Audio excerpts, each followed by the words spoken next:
ఒక సి ప్రోగ్రామ్ని మనం ఎగ్జిక్యూట్ చేయాలి అంటే కంపల్సరీ దానికి సంబంధించిన కంపైలర్ అనేది మనం ఇన్స్టాల్ చేసుకొని ఉండాలి.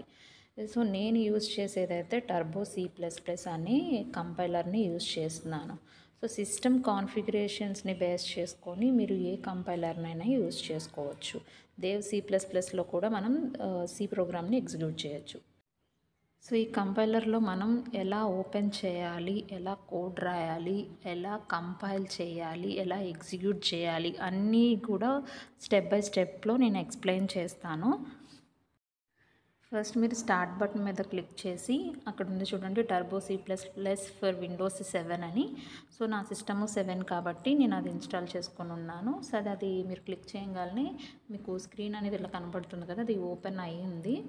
ఓపెన్ అయిన తర్వాత మీకు ఇలా కనపడుతుంది టర్బో C++ అనేది. సో దాంట్లో మీరు ఫైల్లోకి వెళ్ళి న్యూ అనేది క్లిక్ చేయాలి. న్యూ అనేది క్లిక్ చేస్తే మీకు ఆల్రెడీ అన్సేవ్డ్ ఫైల్స్ ఏవైతే ఉన్నాయో అవి ఓపెన్ అవుతూ ఉంటాయి. సో నా దాంట్లో అన్సేవ్డ్ ఫైల్స్ చాలా ఉన్నాయి, సో అందుకని అట్లా చూపిస్తుంది. సో అట్లాగా మీరు న్యూ పేజ్ వచ్చే వరకు కూడా అలా క్లిక్ చేసుకోండి. లేదు అనుకుంటే ఏదైనా చిన్న కంటెంటే ఉంటే దాన్ని బ్యాక్ స్పేస్ ఇచ్చి రిమూవ్ చేసేసుకోవచ్చు. రిమూవ్ చేసేసుకొని ఇక్కడ అప్ యారో కనబడుతుంది కదా, దాని మీద క్లిక్ చేస్తే ఆ స్క్రీన్ అనేది మీకు పెద్దగా కనబడుతుంది. చూడండి, దాని మీద క్లిక్ చేశాను, నాకు స్క్రీన్ అనేది పెద్దగా కనబడుతుంది. సో ఇది ఏదైతే బ్లూ మార్క్ కనబడుతుందో దాన్ని టెక్స్ట్ ఏరియా అంటారు. సో ఆ ఏరియాలో మీరు కోడ్ అనేది రాయాలి. నేను చిన్న సింపుల్ ప్రోగ్రామ్ ఒకటి రాస్తున్నాను చూడండి. వాయిడ్ మెయిన్ ఓపెన్ చేశాను, మెయిన్ మెథడ్ని, printf statement /n. So /n అనేది మీకు న్యూ లైన్ కింద డిస్ప్లే అవుతుంది. హలో వరల్డ్ క్లోజ్ చేశాను. నెక్స్ట్ మనకి అవుట్పుట్ అనేది స్క్రీన్ మీద డిస్ప్లే అవ్వడం కోసం getch అనే మెథడ్ని యూజ్ చేస్తున్నాను. నెక్స్ట్ క్లోజ్ చేసేసాను. సో ఇదంతా కూడా మీరు కోడ్ ఎలా రాయాలి అనేది. నెక్స్ట్ దీన్ని సేవ్ చేయాలి. సో ఫైల్లోకి వెళ్ళి సేవ్ అనే బటన్ క్లిక్ చేసుకోవచ్చు. లేదు అంటే కింద F2 సేవ్ అని కనపడుతుంది కదా, సో డైరెక్ట్గా F2 కీబోర్డ్లో ఉన్న F2 బటన్ ప్రెస్ చేసినా మీకు విండో బటన్ ఒకటి ఓపెన్ అవుతుంది, సేవ్ బటన్. సో ఇక్కడ మీరు ఏం చేయాలి అంటే అక్కడ కనబడుతున్నదంతా కూడా డిలీట్ చేసేసి మీరు ఏ నేమ్ అయితే ఇవ్వాలనుకుంటున్నారో ఆ నేమ్తో సేవ్ చేయాలి. కంపల్సరీ .c ఎక్స్టెన్షన్తోనే సేవ్ చేయాలి. ఓకేనా, .c అని ఇచ్చి నేను ఒక నేమ్ ఇచ్చాను, ఓకే క్లిక్ చేశాను. సో ఏదైతే మీరు నేమ్ మెన్షన్ చేశారో అది అక్కడ డిస్ప్లే అవుతుంది చూడండి, hello.c అని. సో అలా మీకు ఫైల్ని సేవ్ చేసుకోవాలి. సేవ్ అయిపోయిన తర్వాత మీరు కంపైల్ చేయాలి, కంపైల్.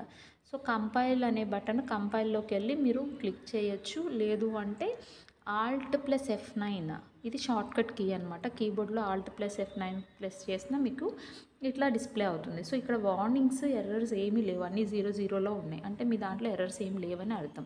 సో కింద సక్సెస్ ప్రెస్ ఎనీ కీ అని ఉంది కదా, సో మీరు ఏ బటన్ క్లిక్ చేసినా సరే కంపైలేషన్ అయిపోయినట్లే. ఓకేనా, నేను ఎంటర్ ప్రెస్ చేశాను. నెక్స్ట్ కంపైలేషన్ అయిపోయిన తర్వాత మనం రన్ చేయాలి. సో రన్ అనేది రన్ బటన్లో ఉంటుంది ఆప్షన్స్లో. సో దాంట్లో మీకు Ctrl+F9 కొడితే డైరెక్ట్గా అవుట్పుట్ అనేది డిస్ప్లే అయిపోతుంది. షార్ట్కట్ కీస్ యూజ్ చేయొచ్చు, లేదు అంటే మీరు డైరెక్ట్గా మెనూ బార్లో మెనూ ఐటమ్స్ని యూజ్ చేసైనా సరే మీరు చేయొచ్చు. డిస్ప్లే మీకు ఇట్లా అయింది కదా అవుట్పుట్, ఎంటర్ ప్రెస్ చేస్తే బ్యాక్ వచ్చేస్తారు.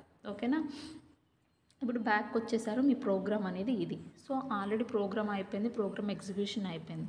సో ఇప్పుడు దీని నుండి నేను కంప్లీట్గా విండోస్లోకి బయటికి రావాలి అంటే ఫైల్లోకి వెళ్ళి క్విట్ చేయాలి, లేదా Alt+X అనే బటన్ కీబోర్డ్లో ప్రెస్ చేసినా మీరు టర్బో C++ కంపైలర్ నుండి బయటకు వచ్చేస్తారు. అంటే అది కంప్లీట్గా క్లోజ్ అయిపోయింది, డెస్క్టాప్ అనేది మీకు డిస్ప్లే అవుతుంది.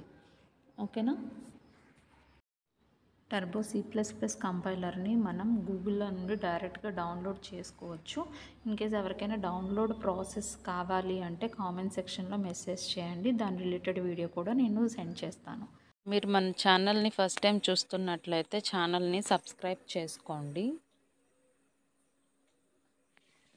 అలాగే బెల్ ఐకాన్ మీద ప్రెస్ చేసి ఆల్ నోటిఫికేషన్స్ని ఆన్ చేసుకోండి.